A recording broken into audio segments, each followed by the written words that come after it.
World company, and they are very a company of me since a long time for training and doing the scientific medical training and in association with the university and making many scientific events and conferences. Well, the polycystic ovary, I will not mention anything related to the pathology and the things which are related to the pathogenesis or the clinical features of polycystic ovary since the doctor mentioned before everything related to it. I will concentrate on the things related to the aesthetic and phenotypic appearance of the patient with polycystic ovary. So the most important is hirsutism, and hirsutism is defined as the excessive growth of hair all over the body.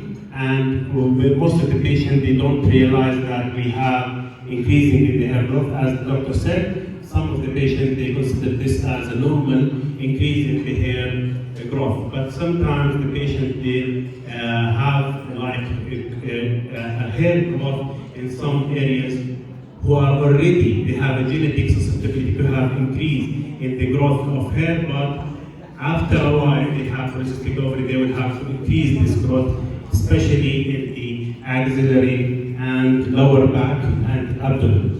Because most of the patients and in the Caucasian Middle East area, as our patient, they have somehow trend of some hair that appear on the face, so it is normal. But when you examine the patient and you see that the patient have increase of the hair in the lower back or around the waist, it is abnormal. So sometimes in my clinic and my practice, I see patients when you examine the patient for something else.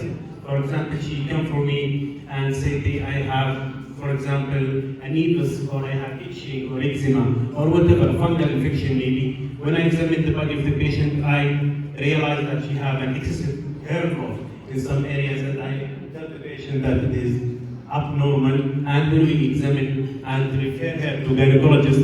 يعني أنا بحول لكم مثل ما أنتم ما بتحولوا لنا دكتور، وبحولها لك فأنت you will diagnose it as polycystic ovary. Well, the Galloway scale for the demonstration, it's obvious, no need to make it complex, but when you see more excessive hair development in more than one part, that disturbs the patient. احنا في عندنا كثير من البيشنتس according to the community في شيء something related to tradition in Jordan. يعني I will not mention specifically the area, but they came to me that the patient, the female patient, they are not allowed to remove the facial hair. So sometimes it is normal to find a facial hair in a female. لكن in some points إذا كان disturbing هذا الموضوع وobvious للcommunity راح ينتقدوها مباشرة، هي راح تجيك تحكي لك إنه أنا في عندي excessive hair. Even so, لما تنصح تزيد وزنها يمكن هي تحكي على موضوع الديسمينوريا او related disturbance in the menstrual cycle يمكن تستحي، لكن هي ما راح تستحي لما يكون الموضوع له علاقه بالويت او له علاقه بالابيرنس والاكل.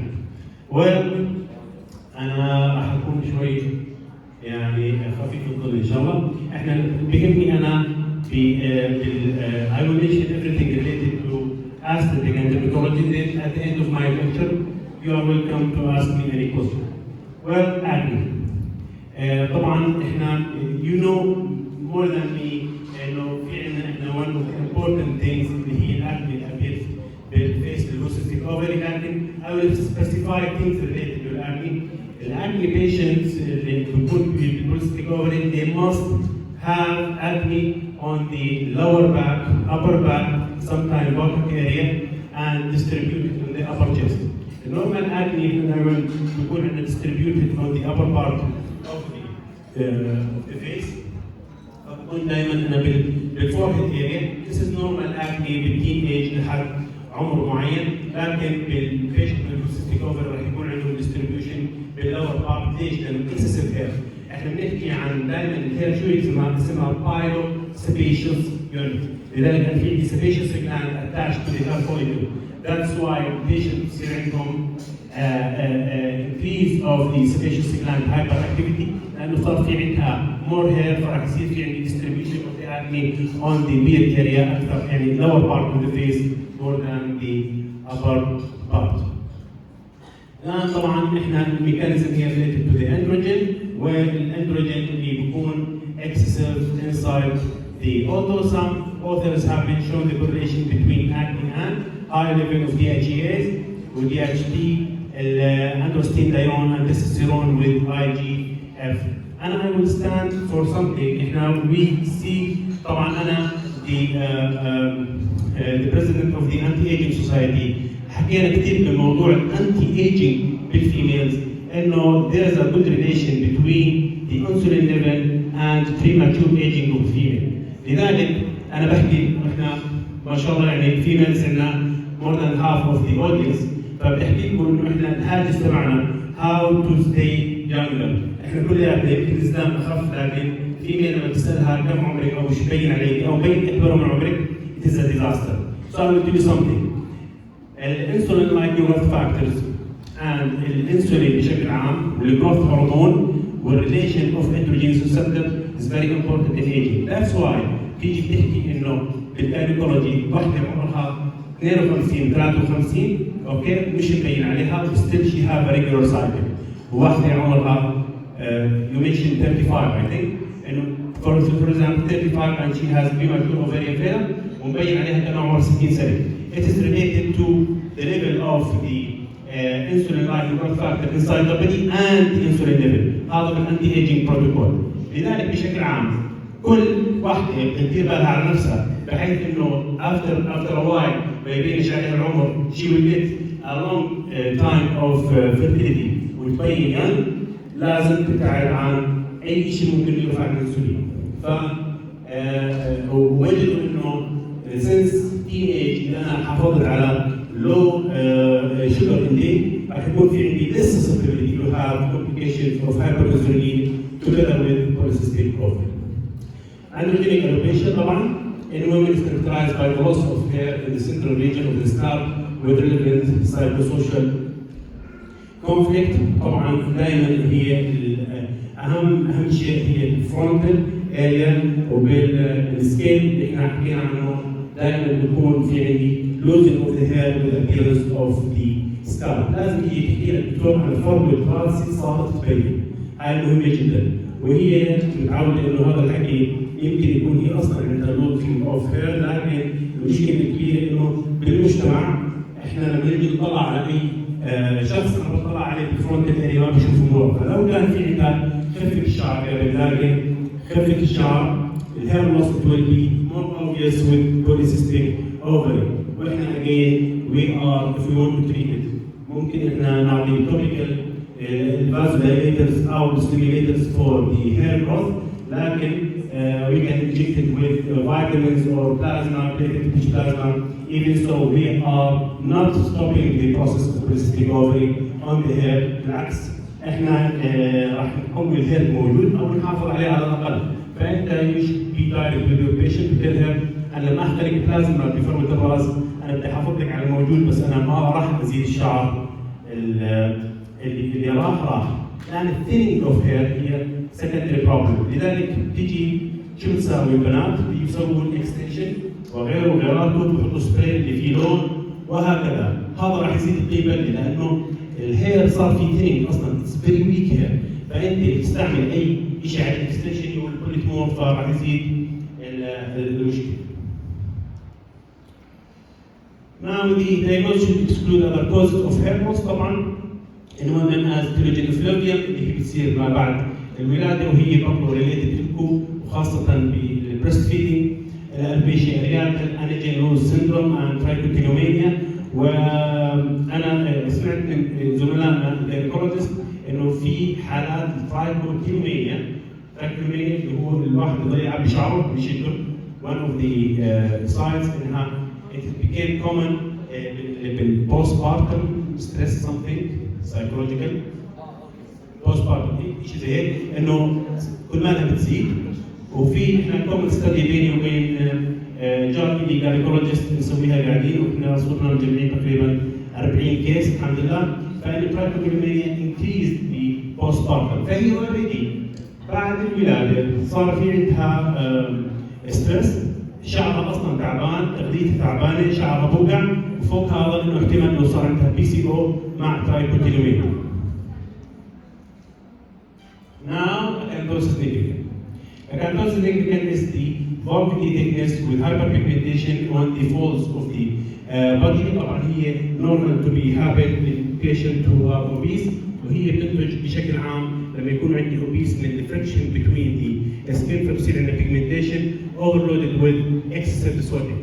الان with PCO هو بصير الاوفر جروث due to insulin level, high insulin level, hyperinsulinemia هي اللي بتسوي لي هذا. Unfortunately اذا ما عالجنا المريض اللي هم susceptible to have acanthosis nigricans within 1 year it's irreversible، ما في شيء يشيلها. طبعا احنا حاولنا كثير بالريسيرفيسنج ليزر، وايتنينج ايجنت، بليتشنج ايجنت، وفيل بشكل عام كدرماتولوجي، وصارت irreversible بالضبط. فالبيشنت افتر ا وايل بتفقد الوزن، برجع وضعها تمام، الاكني بتروح، شعرها برجع لحيويته، لكن الاكانثوسس بتضلها فور ا لونج تايم.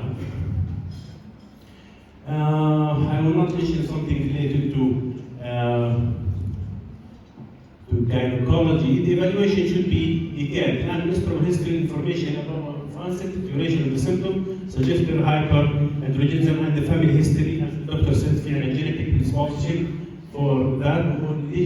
possibility تقول genetic كم possibility كم percentage of genetic للفاميليز. بس ما في.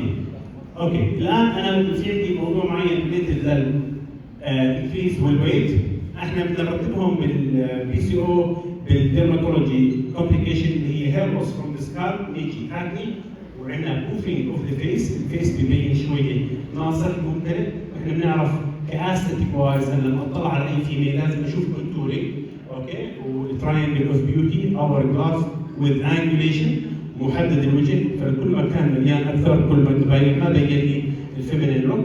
هذا انا طبعا لما ينزل الويت الوصول انه يرجع، بس في عندنا مشكله معينه انه البيشنت بتكون اوفر ويت ووجهها مليان، لما تخسر طبعا هسه الاكيوميليشن اوف ذا فات اللي بيصير بالفيس والبافنس لما تفقده بصير في عندها ساقط، فبنزل وجهها. فاحنا من اول ذا ويز بدنا اكيد رح نضطر اما مع البلاستيك سيرجن رح يشتغلوا كليفتنج او يشتغل بالاستاتيك ليزر بروسيجر بحيث اني اخفف من هذا الساقط.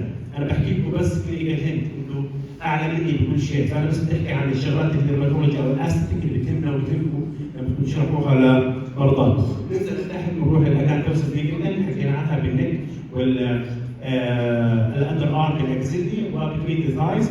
ننزل كمان لتحت، في عندي مشكله بصراحه خلينا نحكيها، احنا فرانكلي كنت جاينيكولوجيست وهي بتعاني منها الفيميل من وراء زوجها، وهي هايبرتروفي اوف ذا ابوكراين سبيشس جلاند الموجوده بالاريولا around the nipple. بصير فيهم هايبرتروفي، بصيروا شويه بابيولر حتى on the touch. وانا اغلب الفيميلز بصراحه كان كومبلين من الزوج وليس من الزوجه، فبتحكي الزوج انزعج من هذا الموضوع، لاقي لي حل يا دكتور. في شيء منهم كثر ما هذا الموضوع مزعجها تقول لك يعني تصرف، لو جراحه ما عنديش مشكله، اهم شيء شيل اياها لانه صار يعني ليس سموث، في عندنا كورس ابيرنس وهذا صار مزعج. ننزل لتحت، في عندي انكريز الاوبيسيتي وويت لوس، ويت جين، وعندنا سترايا. السترايا طبعا احنا في عندنا اللي هي الريد سترايا والوايت سترايا او الجرافيدارم والالبيكان. الجرافيدارم بالمرحله هاي انا شخصت المريضه بكير بامكاني اني اسوي لها مايكرو راديو فريكونسي مايكرو نيدلينج، وهو جدا افكتيف والامبروفمنت اب تو 70%. لكن most of the patient اللي بيكونوا عندنا بيجونا ليت، فبكون السترايا جاي بالوايت ستيج، فما في شيء اسويه للبيشنت. اوكي. هرمون التريتمنت طبعا هذا ريليتد للجاينيكولوجي. الان بشكل عام احنا في عندنا to decrease the androgen increase البايندينج globulin together with reduce the free testosterone. والفولو اب انا for the patient دائما كان يجي لنا ريبورتس انه most of the doctors كانوا يسووا فولو اب بالتستوستيرون ليفل more than the other things. الان بالهير اوفر جروث طبعا احنا ليزر ان احنا المرضى طبعا بنحاول نسحبهم للجاينيكولوجي، ما بيحولوا لهم لكن نسحبهم للعقل. عندنا اكني بيجمنتيشن، اكني ستار، البست ستار اند فايبروسس. هسه على الاغلب دائما البيشنتس اللي هم البي سي اوز الاكني رابيد ريسبونس تو تريتمنت. طبعا احنا بنبلش بالتريتمنت از نورمال اكني عادي. اول شيء في عندي توبيكال وفي عندي سيستميك. التوبيكال زنك اوكسايد توبيكال انتي بايوتيك اند سكرابس وغيره. طبعا السكراب هو عشان تقدر الكريستالمايد سكراب فلازم تستعمله. وعندنا التونرز وغيره الكلينزرز والسيستميك انتي بايوتيك. لما ندخل بالسيستميك انتي بايوتيك في عندنا انا 3 ثينجز. في عندي اريثرومايسينز وفي عندي التتراسايكلين ان جنرال والدوكسيسايكلين على راسهم في عندنا المينوسايكلين. في الدراسات كلياتها كان المينوسايكلين اكثر شيء ريسبونس لاستجابه للمرضى بالبي سي اوز، ووجدنا انه هو بخفف خاصيه غريبه جدا بعض المرضى شكوا منها وهي changing the odor of sweat. ليش؟ لانه احنا السويت اودر هو ريليتد للابوكراين جلاند بالاكزيل بشكل عام، وكونه احنا الاندروجين ريسبتورز موجوده بالابوكراين جلاند لانه اصلا ما بتبين السويت الا بعد البيوبرتي ديو تو ذا ريسبتور اوف ذا اندروجين بالابوكراين جلاند. فوجدوا بعض المرضى انه بالهايبر اندروجينز ديو تو بوليستيك اوفري في بيشنت صار في عندهم تشينج ان ذا اودر اوف ذا سويت. وبتحكي لك انا اوكي بعرق بطلع شويه من هيك عرق بس هسه صارت زياده مؤذيه للي حواليه. وجدنا انه المينوسايكلين كان جدا افكتيف بهذا الموضوع together with the acne. Thank you so much. انا اسف لطول عليكم.